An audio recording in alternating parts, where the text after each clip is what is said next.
Oh.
Bismillahirrahmanirrahim.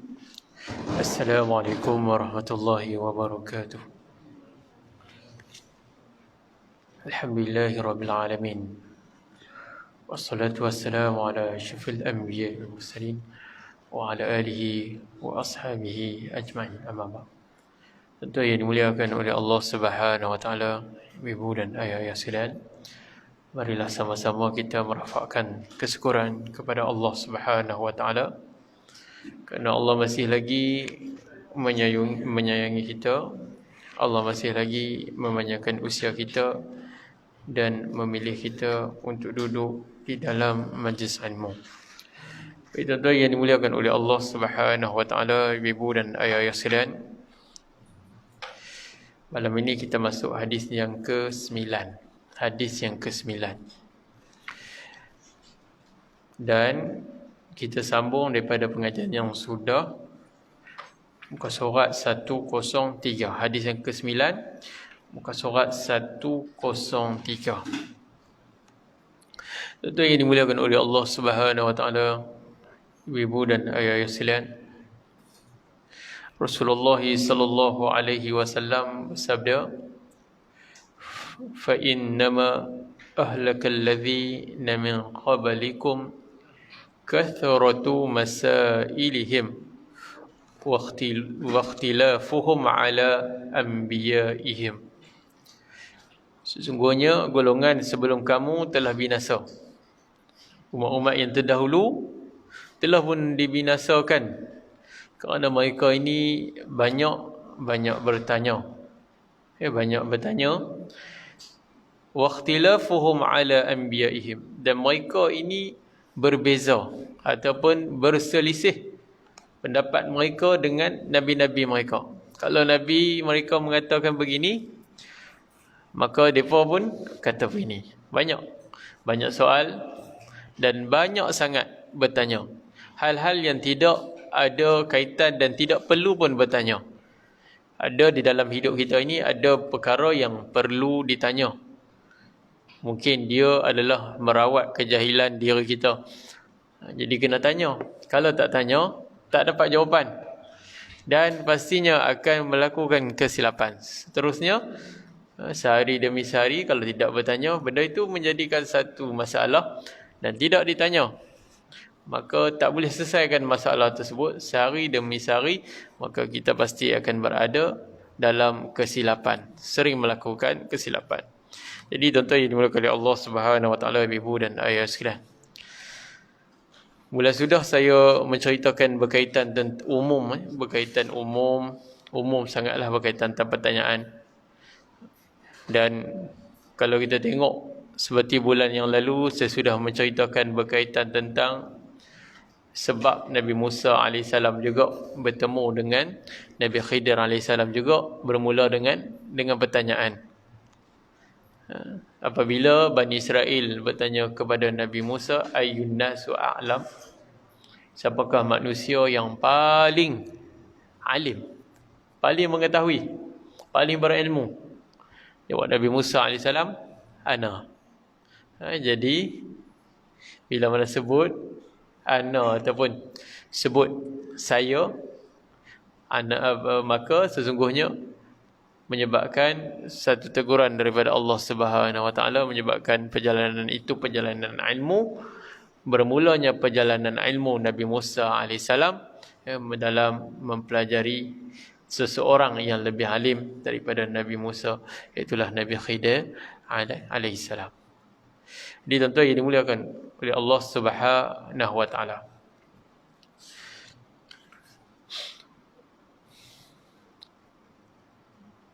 ubat soalan ni adakah dia ubat ataupun dia racun? Ini pun telah saya sentuhkan pada bulan yang lalu. Kadang-kadang soalan kita ini dia menjadi ubat. Maksudnya ada masalah boleh selesai dengan bertanya, dan ada kalanya dia akan menyusahkan diri sendiri.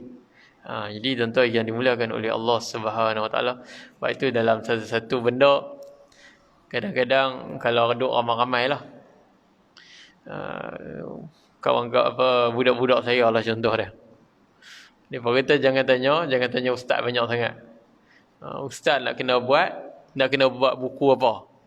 Kita pun kata buku sekian. Satu dah dapat dah, satu penyakit. Belah mana? Tak apa buku panjang ke buku pendek? Boleh lagi penyakit. Kita kata buku panjang. Kena selang ke tak selang? Kena selang. Jadi bila banyak tanya lagilah menyusahkan diri. Sepatutnya diam saja. Kita pun tak mau menyusahkan, tapi bila dah tanya, mungkin barangkali budak tu dia nak buat kemas sangat. Dan lagi dia pun mendapat penyakit juga. Jadi panjang cerita dia, menyusahkan dia juga. Ustaz, gambar ni nak lukis ke nak photostate? Kita pun kata mula lukis. Dia jadi. Lepas tu nak warna ke tak warna? Kita kata warna. Jadi kuih tanya, kuih susah. Jadi menyusahkan diri sendiri. Sebab itu dia bila dalam pertanyaan ni ada kalanya dia memberi penawar dan ada kalanya dia memberi racun. Jadi bab hukum maka kita kena tanya. Benda-benda yang tak pasti kita kena tanya bab hukum. Itu utamanya. Jadi satu golongan perempuan, tak salah saya perempuan Madinah, yang dipuji oleh baginda sallallahu alaihi wasallam, tentang mereka ni tidak malu untuk bertanya. Dia pun tak malu untuk bertanya tentang perkara-perkara yang melibatkan keperempuanan, haid dan juga sebagainya, tadarah dan sebagainya. Jadi mereka mendapat ilmu daripada baginda sallallahu alaihi wasallam dan juga ummahatul mukminin. Jadi tuan-tuan yang dimuliakan oleh Allah Subhanahu Wa Taala, ibu dan ayah sekalian, begitu jugalah. Ada juga seorang murid saya, dia tanya. Kadang-kadang dia suka tanya, padahal benda tu bukan kerja dia pun. Kerja orang lain, tapi cuba nak tanya. Contoh, dia dapat keputusan yang elok. Kemudian dia tanya, Ustaz, kalau saya minta mengaji sekian-sekian, dapat ke? Dia tanya macam tu. Lepas tu kita pun mulalah jawapan kita pun tegas sikit.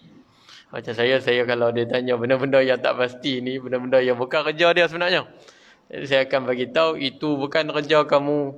Kerja kamu adalah apply ataupun hanya isi borang dan sebagainya. Yang menetapkan sama ada kamu diterima ataupun ditolak bukan kerja kamu, tetapi kerja bagi mereka. Jadi kena sebiji. Lelah kali senyap juga. Jadi tuan-tuan yang dimulakan oleh Allah SWT, ada 2-3 soalan lah yang kadang-kadang kita tak perlu tanya. Antaranya iaitulah sesuatu yang bukan kerja kita.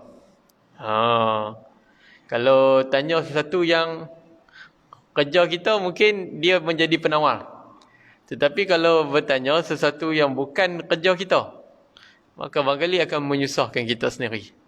Jadi tuan-tuan yang dimuliakan oleh Allah Subhanahu Wa Taala, ibu dan ayah sekalian, begitulah mereka yang terdahulu, umat-umat yang terdahulu, begitulah. Mereka bertanya kepada nabi-nabi mereka benda yang kadang-kadang pertanyaan hanya memperolok-olokkan, pertanyaan tidak sebagai penawar, bahkan racun bagi mereka sendiri, menyusahkan mereka. Di mana kita tengok Bani Israel banyak tanya tentang apa lembu ni yang warna yang macam ni lala kali menyusahkan mereka. Jadi tuan-tuan yang dimuliakan oleh Allah Subhanahu Wa Taala, ibu dan ayah sekalian. Namun begitu, pertanyaan ini satu benda yang baik. Kalau kita tengok di dalam ayat Al-Quran surah An-Nahl ayat yang ke-84, Allah Subhanahu Wa Taala menyeru manusia agar bertanya pada mereka yang lebih tahu. Contoh dia ayat auzubillahi minasyaitonirrajim, fas'alu ahla dzikr in kuntum la ta'lamun. Oleh itu bertanyalah kamu kepada orang yang mempunyai pengetahuan jika kamu tidak mengetahui tentangnya. Mungkin barangkali kadang-kadang batasan. Kita bukannya semua daripada satu latar belakang yang sama. Latar belakang kita mungkin ibu ayah sekalian latar belakang yang berbeza-beza. Kita duduk di dalam satu bumbung yang sama, masjid yang sama, tapi latar belakang kita tak sama, kerja kita pun tak sama. Kalau sama pun mungkin, kalau seorang guru, subjek yang diajar pun barangkali tak sama juga. Walaupun satu sekolah. Tapi subjek yang diajar tak sama. Kepakaran pun tidak sama. Jadi sebab begitulah, kalau kita tengok di dalam ayat Al-Quran ini, fas'alu ahla dzikr in kuntum la ta'lamun, maka bertanyalah kamu kepada orang yang mempunyai pengetahuan jika kamu tidak mengetahuinya. Yang ini galakkan untuk kita bertanya kalau kita tidak mengetahui sesuatu perkara. Jadi pertanyaan yang boleh mendatangkan manfaat ataupun mengangkat kejahilan itu adalah bagus. Itu adalah bagus. Tapi kalau pertanyaan yang bukan mengangkat kejahilan, bahkan menyusahkan diri sendiri, maka itu tidak baik. Lebih baik diam. Baik tuan-tuan yang dimuliakan oleh Allah Subhanahu Wa Taala, ibu dan sekalian. Tapi tak ada masalah kita bertanya saja. Bertanyalah kepada benda-benda yang tambah-tambah sekali yang melibatkan tentang hukum dan juga cara hidup syariat. Tuan-tuan yang dimuliakan oleh Allah Subhanahu Wa Taala, ibu dan ayah sekalian. Jadi kalau tengok latar belakang ayat ini, maka ayat ini ditujukan kepada orang musyrikin Mekah. Mereka bertanya pada ahli kitab berkenaan tentang kerasulan mereka. Agar mereka ini bertanya kepada ahli kitab, penduduk Mekah ini, musyrikin Mekah ini bertanya pada ahli kitab tentang berkenaan tentang kerasulan Nabi sallallahu alaihi wasallam. Kalau orang musyrikin Mekah pada ketika itu tak mengetahui tentang apakah tanda-tanda seorang nabi, tentang Nabi baginda sallallahu alaihi wasallam, maka tanyalah ahli kitab. Ahli kitab akan memberitahu sekian-sekian sifatnya begini. Jadi tuan-tuan yang dimuliakan oleh Allah SWT, ini kerana golongan ahli kitab lebih mengetahui perihal Rasul akhir zaman. Mereka mengetahui baginda sallallahu alaihi wasallam.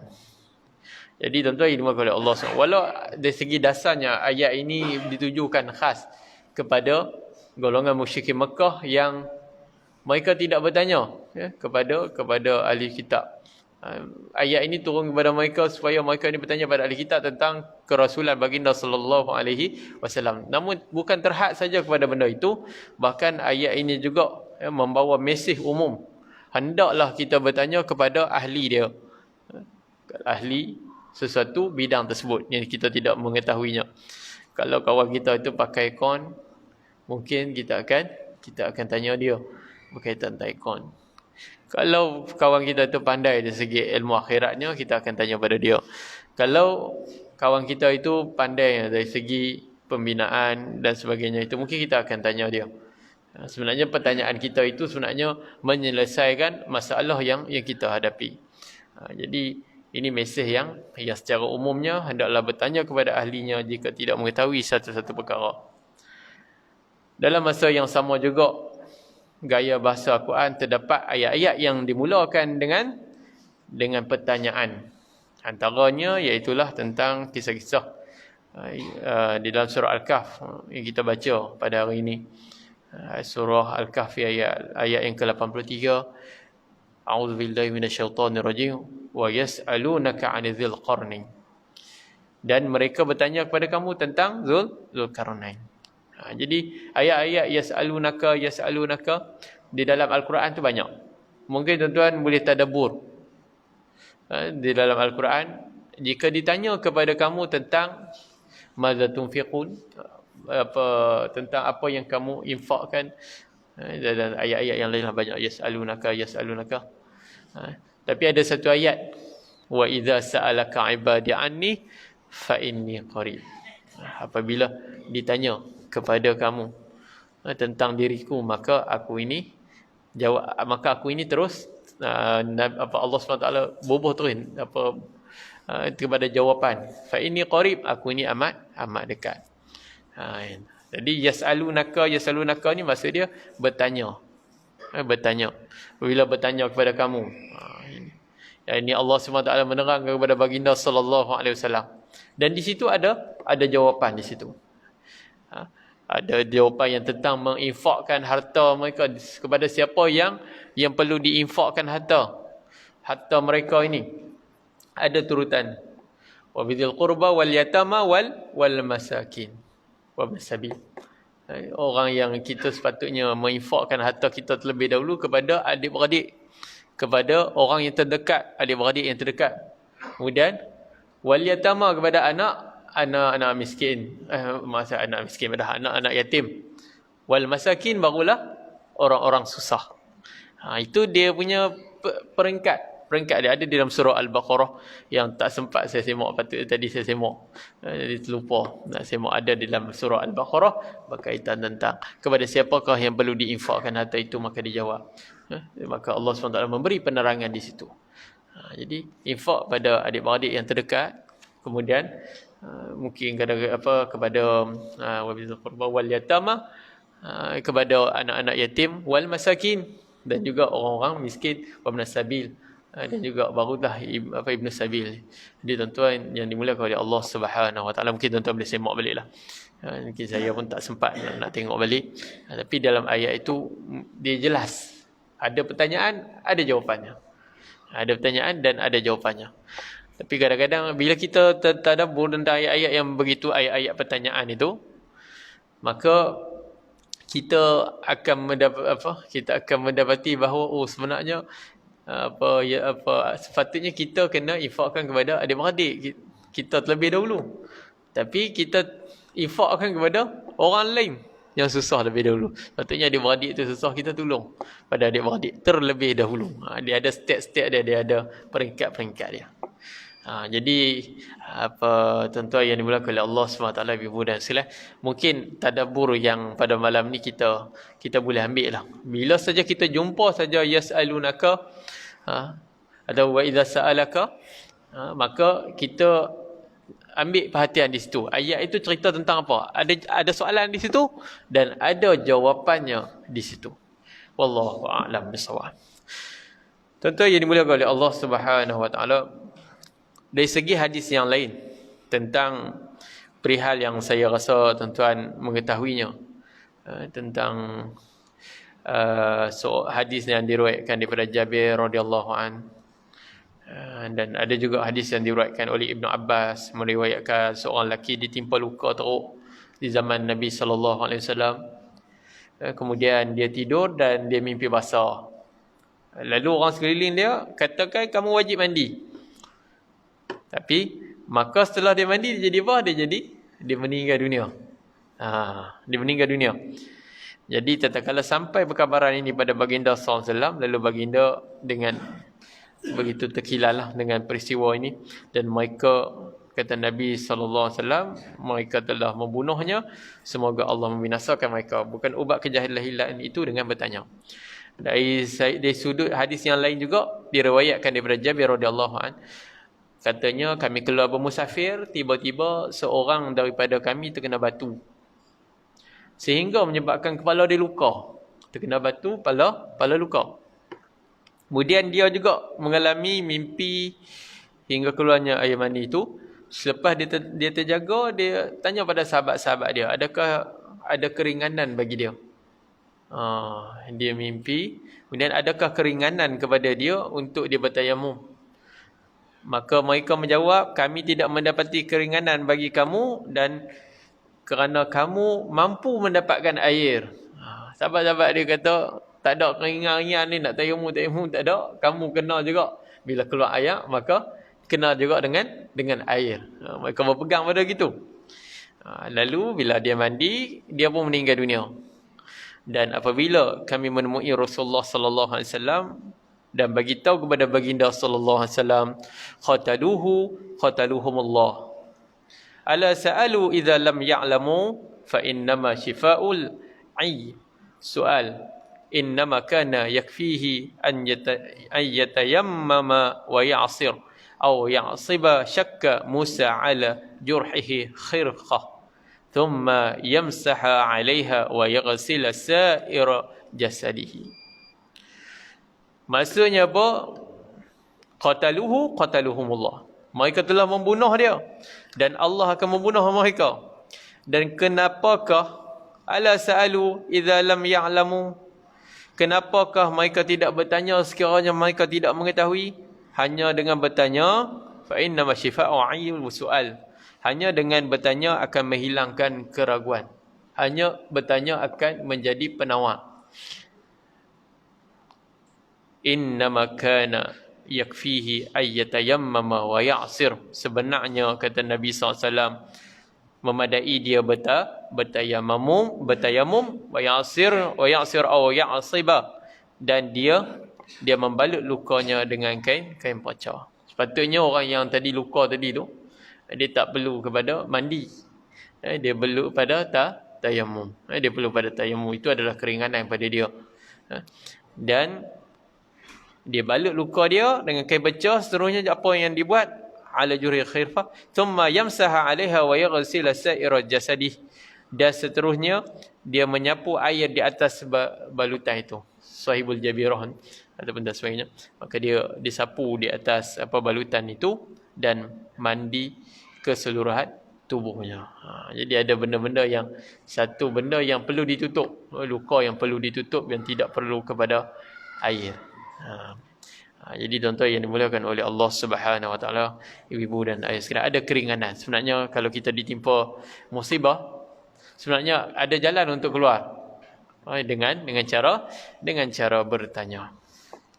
Tuan-tuan yang dimuliakan oleh Allah Subhanahu Wa Taala, ibu-ibu dan ayah sekalian, dan dalam hal ini jugalah,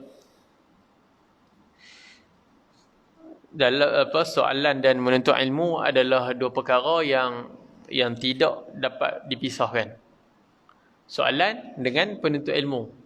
Kalau dia nak menjadi seorang penuntut ilmu, dia kena bermula dengan soalan juga, supaya dia dapat menyelesaikan masalah dia, supaya dia dapat mengkaji ilmu dia, ataupun dia dapat mengkaji tentang teori-teori baru dan sebagainya. Contoh apa vaksin ke apa ke, mesti nak tahu tentang, bertanya tentang punca terlebih dahulu. Soalan dulu, apakah punca menyebabkan penyakit COVID-19 contoh. Dan itulah yang membuka kepada kajian. Last sekali di akhirnya dapatlah menghasilkan vaksin dan sebagainya. Wallahu a'lam bissawab. Jadi itulah juga. Semuanya bermula dengan pertanyaan. Mungkin tuan-tuan jumpa sahabat-sahabat yang sambung pelajaran dan mereka membuat tesis mereka pun bermula dengan pertanyaan juga. Soalan-soalan berkaitan tentang pertanyaan terlebih dahulu. Objektif kajian tu akan mai dan sebagainya bila ada pertanyaan. Bila ada pertanyaan, dia kena rangka dulu soalan-soalan. Kemudian barulah dia meletakkan dia punya jawapan dia, dan kemudian ataupun objektif dan sebagainya. Maka lepas itu barulah dia menghasilkan satu natijah tentang kajian dia. Jadi tuan-tuan yang dimuliakan oleh Allah Subhanahu Wa Taala, ibu dan ayah sekalian. Jadi begitulah. Jadi soalan dan juga menuntut ilmu dua perkara yang tidak boleh dipisahkan. Dengan bertanya, ia akan membantu seseorang untuk mengetahui dan memahami sesuatu perkara. Jadi tuan-tuan yang dimuliakan oleh Allah Subhanahu Wa Taala, dan juga bertanya itu juga merupakan salah satu kunci kepada ilmu. Jadi tuan-tuan yang dimuliakan oleh Allah Subhanahu Wa Taala. Jadi dalam hal ini, orang yang ditanya tu kena bersabar.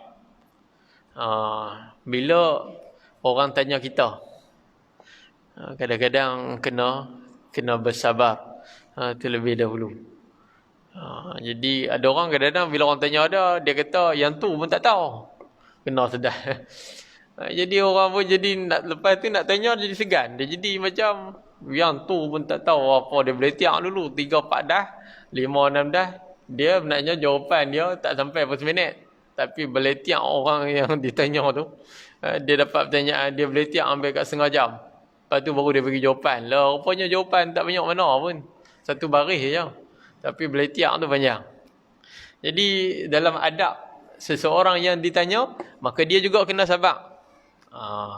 Tapi kadang-kadang ada satu-satu pertanyaan, kadang-kadang tak selesa, kita tak selesa. Contoh dia benda orang yang kadang-kadang kita kurang sabar lah. Ataupun benda-benda yang sensitif orang tanya kita. Contoh dia, gaji hang berapa? Yang tu.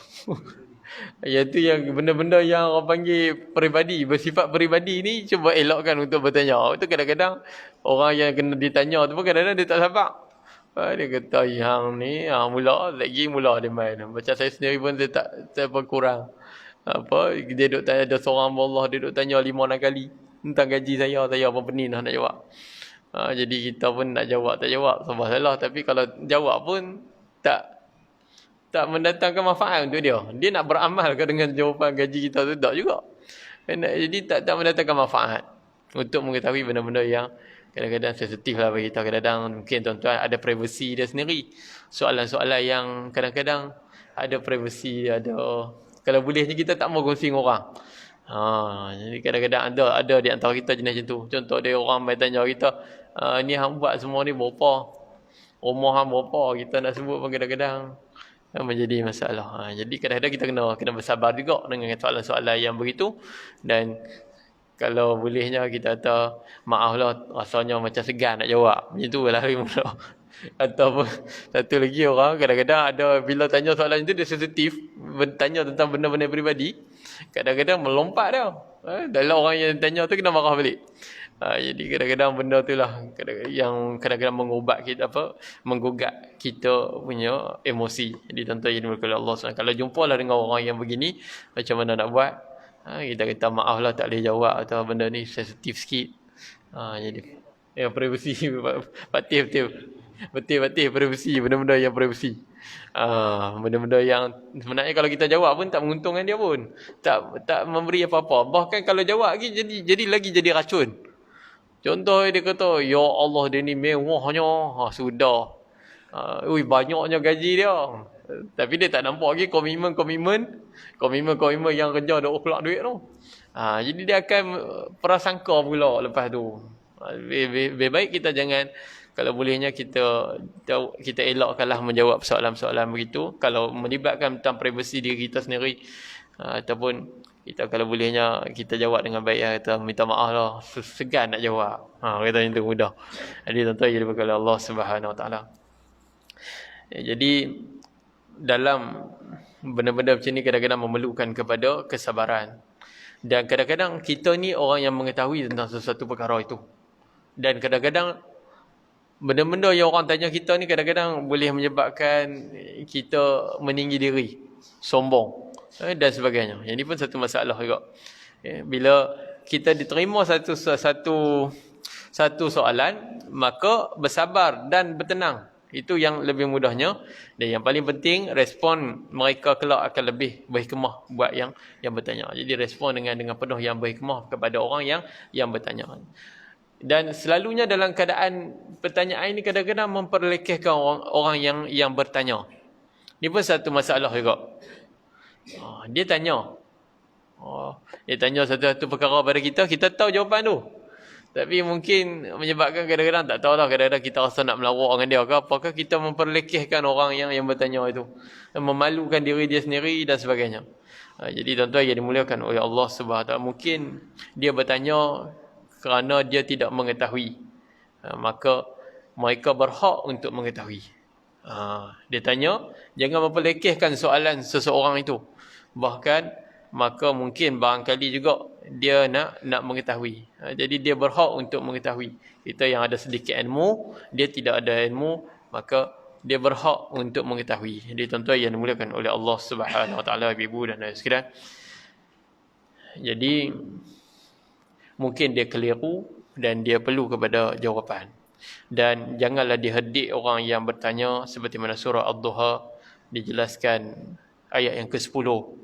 A'udzubillahi minasyaitonirrajim. Wa ammas sa'ila fala tanhar. Dan orang yang bertanya, wa ammas sa'ila fala tanhar, dan ada pun orang yang bertanya, maka janganlah kamu herdik dia. Itu dia.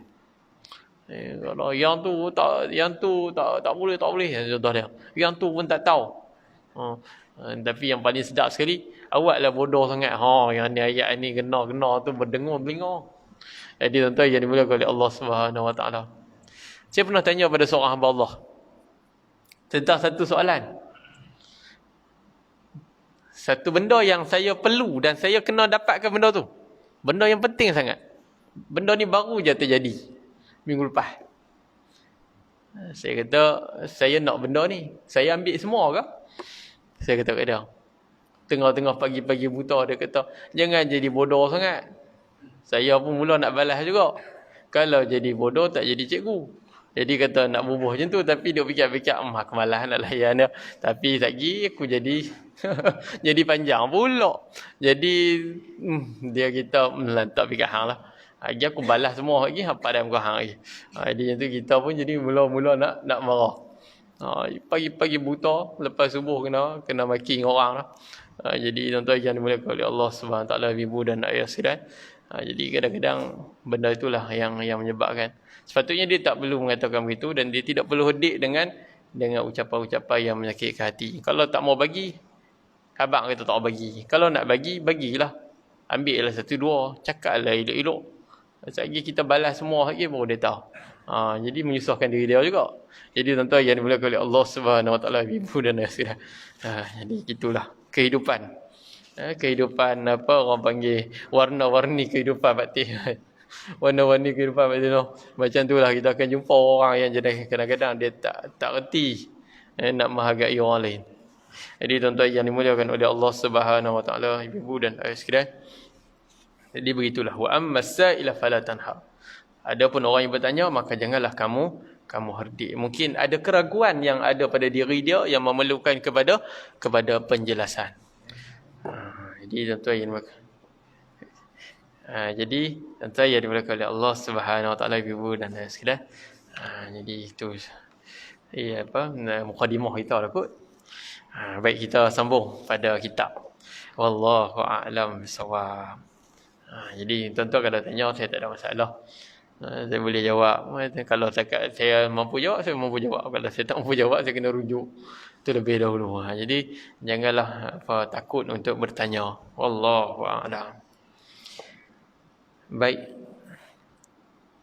Sabda Rasulullah sallallahu alaihi wasallam, fa innama ahlakal ladzina min qablikum 103 fa innama ahlakal ladzina min qablikum kathratu wa masailihim wa ikhtilafuhum ala anbiya'ihim. Sesungguhnya kata Nabi SAW, golongan sebelum kamu ini mereka binasa disebabkan banyak bertanya. Dan ini pun saya dah jelaskan tadi, dan persisian mereka dengan nabi-nabi mereka. Berkaitan dengan banyak bertanya ini, berkaitan banyak pertanyaan dan pencanggahan dengan nabi-nabi yang diutuskan kepada mereka, seumpama pertanyaan mereka itu bersifat dan juga warna lembu Bani Israel. Di mana Bani Israel bertanya, sifat lembu, warna lembu, yang menyusahkan diri mereka sendiri. Jadi mereka telah menyusahkan perkara tersebut, lalu menyusahkan mereka. Ini tuan-tuan yang dimuliakan oleh Allah Subhanahu Wa Taala, ibu dan ayah. Tapi kalau kadang-kadang ni, kalau tanya itu, kita tengoklah keadaan. Barangkali kalau pertanyaan itu menyusahkan diri kita elakkan. Macam anak murid saya tadi itulah. Dia tanya banyak sangat, lain kali dia sakit kepala. Lain kali tak ada ustaz macam tu. Lain kali. Jadi tuan-tuan yang dimuliakan oleh Allah Subhanahu Wa Taala, ibu dan ayah. Jadi dikatakan lagi bahawa Rasulullah SAW membimbing para sahabat dia agar tidak bertanya kerana dibimbangi akan menyusahkan mereka. Nak tanya boleh, tapi jangan terlampau nak bertanya sangat. Jadi kalau tuan-tuan yang dimuliakan oleh Allah Subhanahu Wa Taala, ibu dan ayah, tengok hadis-hadis Nabi SAW. Kalau sahabat tanya pun tak tanya banyak-banyak pun. Tanya sikit dalam 1-2 soalan macam tu saja, untuk merubat kejahilan mereka. Kita baca tentang ni, seingat saya lah, tak ada sampai soalan yang terlampau panjang sangat sampai menyusahkan sahabat itu melakukan amal mereka. bahkan memudahkan. Nabi SAW memudahkan mereka untuk beramal. Jadi tuan-tuan yang dimulakan oleh Allah Subhanahu Wa Taala. Jadi para sahabat ini, Nabi SAW ini membimbing sahabat agar tidak bertanya tidak banyak bertanya kerana dibimbangi akan menyusahkan mereka, lalu melemahkan mereka untuk melaksanakan ibadah ataupun sesuatu perkara tersebut. Perkara demikian telah ditolak oleh Rasulullah SAW dengan sengaja untuk meringankan umatnya serta kasih sayang terhadap umatnya. Kalau soalan-soalan yang kadang-kadang nampak-nampak macam menyusahkan umat baginda SAW, Nabi akan tolak, ataupun Nabi akan jawab dengan cara yang hikmahnya. Kalau Nabi jawab lagi detail, maka kita yang berat. Baik, kita yang berat. Jadi sebab syariat ni, pelaksanaan syariat adalah mengikut baginda sallallahu alaihi wasallam. Mungkin dalam Al-Quran kita diceritakan berkaitan tentang semayang. Allah Subhanahu Wa Taala suruh semayang. Tapi secara detailnya tentang semayang itu, maka baginda sallallahu alaihi wasallam lah yang menerangkan begini-begini dan sebagainya. Ini meringankan kepada kita. Jadi tuan-tuan yang dimuliakan oleh Allah Subhanahu Wa Taala, ibu dan sekalian. Jadi seperti baginda tidak melakukan secara berterusan solat tarawih. Nabi tak lakukan secara berterusan solat tarawih dengan bilangan yang banyak dan juga sebagainya. Kalaulah bilangan yang banyak, katakan istiqamah panjang.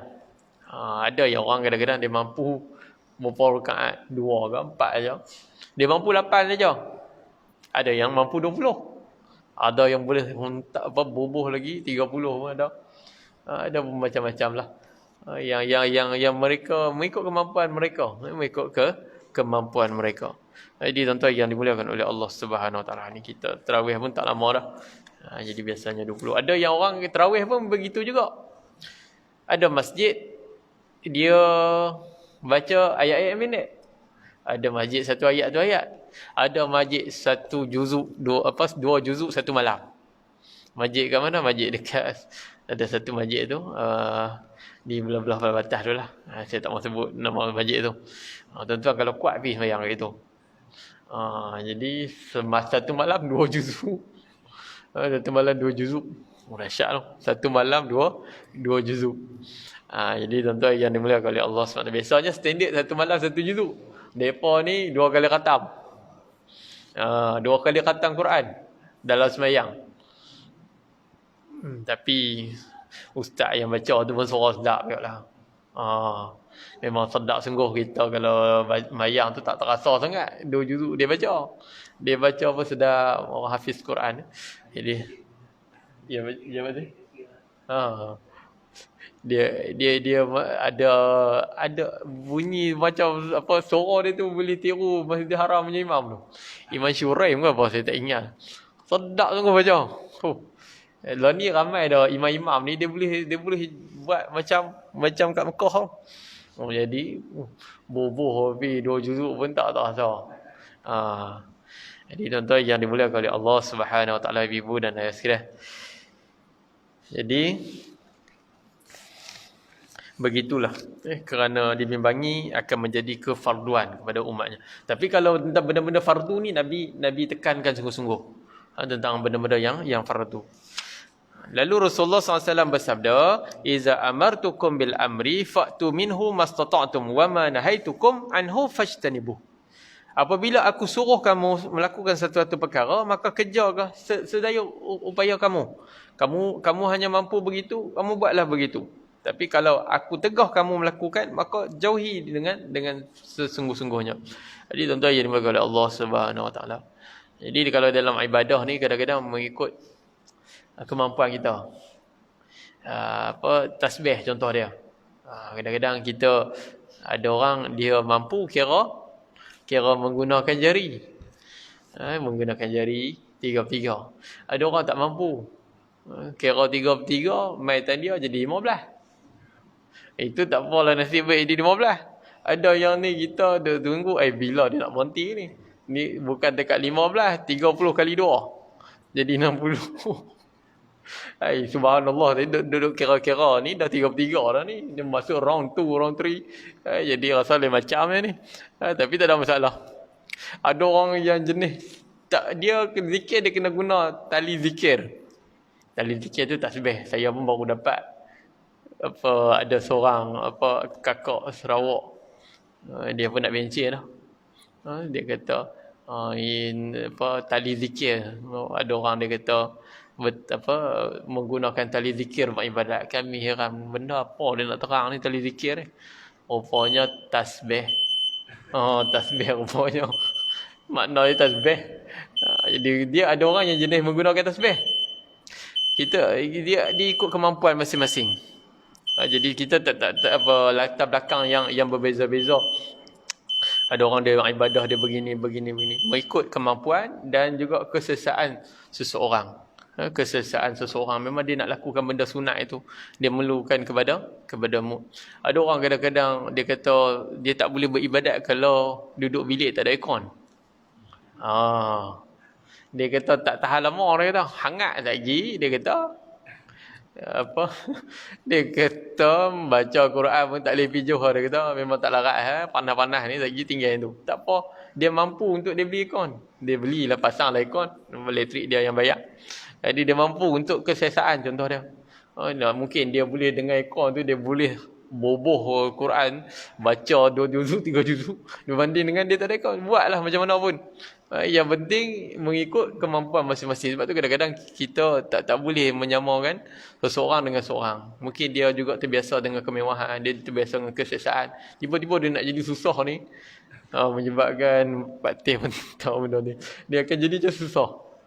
Orang yang selalu yang menggunakan motosikal, pergi ke mana-mana saja, tapi tiba-tiba kita suruh dia berjalan kaki daripada rumah dia main masjid, tak menyusahkan dia. Dia pun akan rasa ni. Tapi eloknya begitulah kalau dia mampu. Kalau dia mampu nak jalan kaki main ke masjid, tak ketinggalan, tak apa, ini baru jalan kaki, imam dah habis bagi salam baru sampai masjid. Jadi ini jadi masalah. Ikut kemampuan yang masing-masing dalam beribadah kepada Allah Subhanahu Wa Taala. Wattaqullaha mastata'tum. Bertakwalah kepada Allah mengikut kemampuan kamu lah. Mengikut kemampuan kamu. Kalau kita mampu untuk melakukan satu benda yang baik, yang lebih baik, maka lakukan yang terbaik.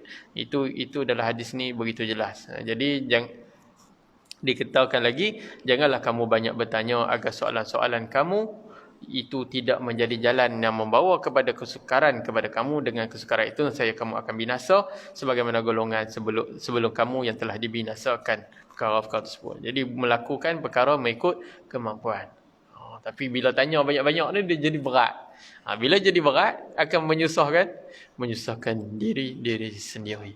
Jadi Islam itu adalah mudah dan kita istiqamah. Yang pentingnya kadang-kadang amalan satu-satu benda tu sikit, tetapi istiqamah, melakukannya berterusan. Tidak meninggalkan Quran, tidak meninggalkan solat dan sebagainya, berterusan. Walaupun sembahyang tahajud 2 rakaat saja yang mampu dilakukan, maka berterusan benda itu adalah satu perkara amalan yang dicintai oleh Allah Subhanahu Wa Taala. Baik, untuk mengakhiri kita baca pengajaran hadis pada malam ini. Yang pertama kali, syariat Islam yang Allah Subhanahu Wa Taala tetapkan untuk seluruh manusia adalah demi menjaga, mengatur kehidupan manusia. Allah tidak akan mencegah sesuatu perkara melainkan terdapat mudarat pada perkara tersebut. Jadi satu-satu larangan itu yang Allah Subhanahu Wa Taala berikan, sebenarnya di situ ada kemudaratannya. Tidak boleh makan begini, tidak boleh mengambil harta anak yatim, tidak boleh. Maka benda yang tak boleh itu sebenarnya ada mudarat dia. Kalau tak dapat kat dunia, dapat kat akhirat. Wa na'udzubillah min zalik. Tidak boleh itu di dalam Al-Quran atau perintah Allah, perintah baginda sallallahu alaihi wasallam yang dibawa oleh baginda sallallahu alaihi wasallam, tidak boleh itu semuanya ada kemudaratan dia. Kalau tak jumpa kemudaratan dia di dunia, barangkali akan jumpa kemudaratan dia pada hari akhirat. Tidak boleh minum arak dan sebagainya. Dan kalau tidak ada kemudaratannya di situ, ada kemudaratannya di hari akhirat. Bahkan dia adalah salah satu daripada dosa besar. Jadi tuan-tuan yang dimuliakan oleh Allah Subhanahu Wa Taala. Jadi begitulah, macam kita pesan pada anak cucu kita juga adalah satu-satu perkara ibu dan ayah sekalian. Pesan pada anak cucu, tak boleh ni. Sebab kita nampak apa? Sebab kita nampak ada mudarat dekat situ. Mendatangkan kemudaratan, sebab tu kita kata dia tak boleh. Tapi kalau kita kata tak boleh, kita kena bagi tahu mudarat dia begini. Tapi kalau kita kata tak boleh, kita senyap saja. Barangkali dia akan memberontak, apa saya pun tak boleh. Dia mula. Jadi kadang-kadang kena cari jawapan dan juga sebagainya. Jadi yang kedua, syariat Islam dibina atas dasar yang mudah. Lalu Allah Subhanahu Wa Taala memerintahkan hamba-hambanya agar melaksanakan perintahnya menurut kemampuan diri sendiri. Jadi nak melaksanakan perintah Allah, maka menurut kemampuan diri sendiri. Seperti jika tidak mampu solat berdiri, maka diizinkan untuk duduk. Ini dia. Dan sebaliknya, perkara-perkara yang larangan yang lain, Allah Subhanahu Taala larang, melarang dan mencegah daripada melakukan kerana larangan dan tegahan tersebut mampu untuk dilaksanakan oleh setiap orang pada setiap masa dan juga setiap tempat. Larangan-larangan yang Allah SWT berikan itu sebenarnya yang pertama sekali mampu dilaksanakan oleh seseorang hamba Allah itu. Mampu. Jangan makan harta anak yatim. Mampu ke tak mampu? Mampu kita jauhkan. Jangan minum arak. Mampu ke tak mampu? Mampu kita jauhkan. Benda itu sebenarnya mampu kita jauhkan.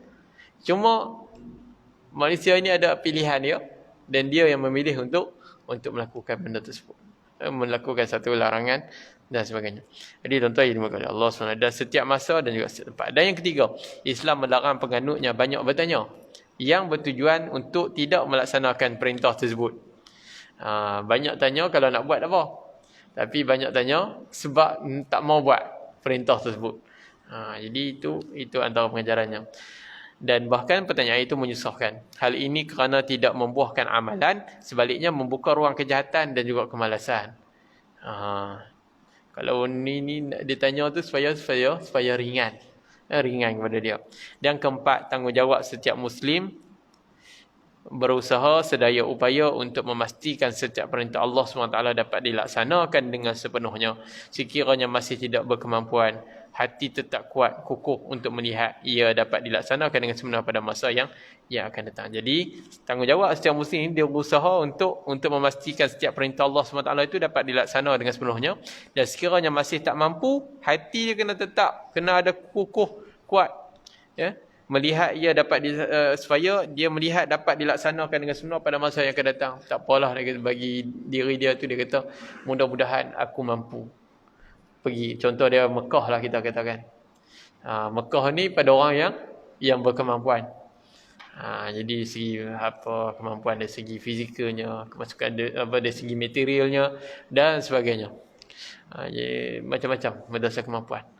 Mungkin tuan-tuan, ibu-ibu, ayah-ayah sekalian ada keazaman yang tinggi zaman dulu waktu muda-muda barangkali.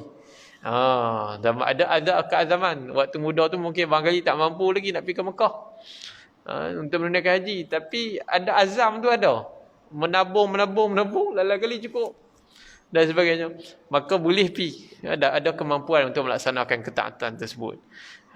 Itu disebabkan dengan apa? Dengan keazaman. Wallahu a'lam bissawab. Saya mohon maaf kalau ada salah silap saya menyebabkan tuan-tuan tak sehati, ibu dan ayah sekalian, saya minta maaf banyak.